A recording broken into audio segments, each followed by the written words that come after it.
Hello students, we are going to write 1.4 teenagers prayers, important words or hard words. नमस्कार विद्यार्थ्यांनो, मी आहे Sapna teacher आणि पुणे जिल्ह्यातील तळेगाव दाभाड इथून हा व्हिडिओ तयार करते. तुम्ही कुठे माझा व्हिडिओ बघताय मला नक्की सांगा. आणि आपण आज टीनेजर्स प्रेयरचे इम्पॉर्टंट वर्ड्स इथे लिहूया. सो फर्स्ट वर्ड आहे teenager, a person who is in 13 to 19 years of age, ज्याला आपण किशोरवयीन म्हणतो. ज्या स्पेलिंगच्या पुढे टीन लागतो, 13, 14, 15, 16, 17, 18, 19, त्याला टीनेजर म्हणतात. इम्पॉर्टंट म्हणजे महत्त्वाचे किंवा मोलाचे. डिसिजन म्हणजे निर्णय किंवा निश्चय, निकाल. जनरली साधारणपणे किंवा सामान्यतः. डार्क एंडेड म्हणजे एव्हिल या अर्थाने ते वापरलं. कन्सल्ट म्हणजे सल्ला घेणं, विचारात घेणं, कदर करणं. ॲडवाईस सल्ला उपदेश. प्रे म्हणजे प्रार्थना करणं किंवा विनवणं. गायडन्स म्हणजे मार्गदर्शन, नेतृत्व. सायलेन्स शांतता, मौन, शांत करणे.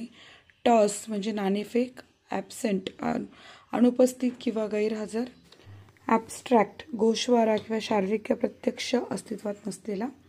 टॅक्टिक म्हणजे काही मिळवण्याचे साधन किंवा उपाय. डिव्हाइस योजना, युक्ती, कल्पना. बिगिनिंग सुरुवात किंवा आरंभ. चूज निवडणे, पसंत करणे, ठरवणे. डार्क एंड किंवा डार्कंड अंधकारमय, इथे वाईट या अर्थाने. डिस्ट्रेस म्हणजे दुःख. टेम्पटेशन म्हणजे मोह, भुरळ पाडणे. ऑकरन्स म्हणजे घडून येणे किंवा घडणे. इंटरव्ह्यू मुलाखत घेणे. एलिमेंट घटक. फॉर्मॅट म्हणजे स्वरूप. स्ट्रक्चर म्हणजे रचना, बांधणी. रूल्स म्हणजे नियम, कायदे, निर्बंध. रेग्युलेशन्स म्हणजे नियम किंवा कायदा. ऑडिटोरियम हॉल सभागृह, प्रेक्षागृह. कॅज्युअल म्हणजे प्रासंगिक किंवा अनपेक्षित. चीप म्हणजे स्वस्त किंवा कमी दर्जाचा, क्षुद्र. व्हल्गर म्हणजे गावंढळ किंवा ग्राम्य.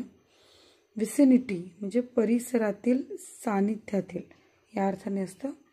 सो थँक्यू स्टुडंट्स, तुम्ही हा व्हिडिओ बघितला त्याबद्दल मी तुमचे आभारी आहे. व्हिडिओ आवडल्यास लाईक करा, चॅनलला सबस्क्राईब करा. नेक्स्ट व्हिडिओ कोणता बघायचा आहे मला नक्की सांगा.